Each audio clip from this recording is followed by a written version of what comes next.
whether there is an effective government in place. Wawere gi motende kod weche mag koth nyakora mogi odonjane e weche mag lipot mar twak. Jatend piny William Ruto opoyo lipot manyo gol kod komiti mar twak manchano tele kod Kalonzo Musyoka kod Kimani Ichung'wa. Ruto wacho ni sirikal oikore mar keto e tim dwaro mar lipodno matimore ka ng'ur owuok kuom jopiny e wi chal mar lipodno ma ji mamoko neno ka en ma ok mul matut yore mag reso pek mar ngima ma sani diyo jo Kenya. Kaka jafwambo marwa Walter Nyambaga lero, jatend Azimio Raila Odinga to wacho ni obiro mana golo pache ka oseneno lipodno. Twak ma jo Kenya osebedo kaluwo kendo rito dwoko mare magikone to nyope dhi nyimgi. Ripot mang'iyo ka bende inyal tiek midhiero mokwako jo Kenya moriwo koda kasigu mar siasa, pek mar ngima e kind mamoko. Ripodno riedo weche bura kachiel kuomgi en mar fwengo pek mar ngima.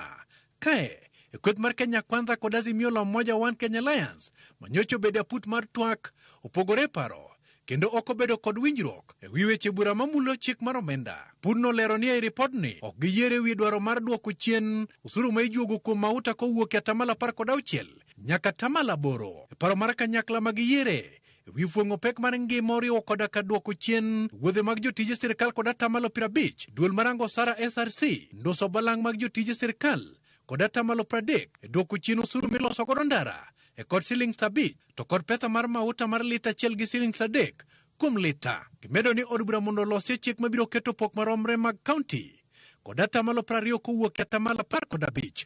Kamitino yiere mar neno ni otim nonro mar yiero 2022 e chuogo duol mar IEBC e yo makende mabiro neno ni commissioners mag yiero kokalo aput mar jochiko ma ok jabiro kaka ne ochan. Bende komitino mar twak omedo thuolo mar chwalo ng'ur mag yiero e dong maduong' ma Supreme e kod ndalo 21 kowuok e ndalo 14.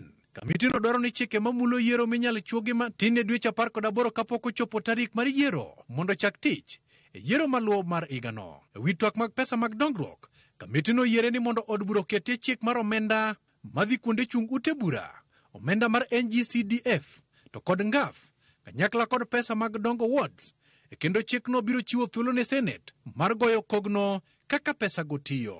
Kamitino bende ochopo e winjruok mar chuoga pisi mar Prime Minister mibiro gwel kod jatend piny kaluwore kod kwan mag jo od bura ma riwruok mar siasa no ni godo. Bende gidwaro ni mondo pisi mar jalno maketo sirikal tesre e chuogi kanyakla kod jolupni ariyo. E wi chikruok e duond buche mag siasa, kamitino dwaro ni mondo chuoga pisi moro mochung' kar kendgi marango duond buche mag siasa kendo ndikogi, ka bende ni kod ting' mar rango kendo goyo kogno chenro mag duond buche mag siasa. Bila kushughulikia swala la gharama ya maisha, mimi sitaweka sahihi huo mkataba. Bunge wataichangia, waipitishe ili tulete upendo na amani katika nchi yetu. Ten piny William Ruto chiwo pache wi ripodno e twak mare kawuone kanisa more kar dak ma Kahawa West. Opoyo ripodno kendo singo ni sirikal oikore mar keto e tim dwaro mar ripodno manyocho telne kod Kalonzo Musyoka kanyakla kod Kimani Ichung'wa. Na hiyo mapendekezo yote wametoa ni sawa. Mahali wamesema tupunguze gharama ya serikali, ile watu wanaenda safari, ile watu wamesema ipunguzwe by 30%. Ingine wamesema ipunguzwe by 50%. Hiyo ya 50% nimefanya tayari kupunguza hiyo by 50%. Ile wanasema ipunguzwe by 30%, mimi napendekeza hata tuongeze ikuwe 50%, ndio tupunguze zaidi. Raila Odinga kaloso Migori to wacho ni pok ocho wang'e lipodno kendo biro mana lose tok osekalo e iye. Igolo report mabargi. To report on poka somo bipo kanene. Okado lose sani. Tuntie gimo dwaro e iye kanyo obiro neno. Moko kuom jo od bura ma bende ogolo pachgi ripodno en jaod bura ma Suba North Karoli Omondi, ma wacho ni ripodno osetieko ywaruok kendo kwe ema koro winjore obedie. I think what now remains is that we go forward and implement the recommendations in the report peacefully.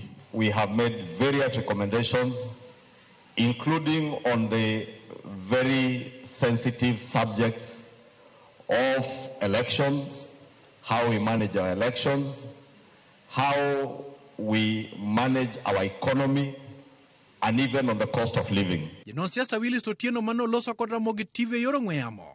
To okoni ripodno ok oting'o dwach japiny maneni kod geno ni twagno ne biro mulo pek mar ngima.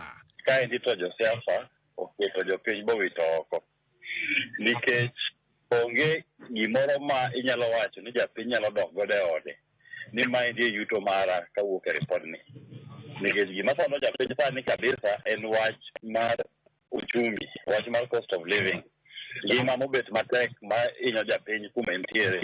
Onego bed ni giwacho gima dhi konyo japiny bende ni ngima mar japiny bedo mayot. Magi timore ka moko kuom jopiny ng'ur ewi duoko mowuok e ripodno kendo buogo dok e ng'anyo. An gino kane kaberna nikech kada sani kuma wuoyeni jakenya odenyo ma gik prime minister go kodonyo gima ne gikuoyo ne giwuoyi cost of living. Asiro wach mar office mar prime minister no tadwaro no bed office man gi teko, office ma japiny ma yiero manyalo tiyo ne japiny. Saa hizi maisha ni magumu zaidi, kiti hicho kitakuwa kinatuongezea maisha magumu kabisa.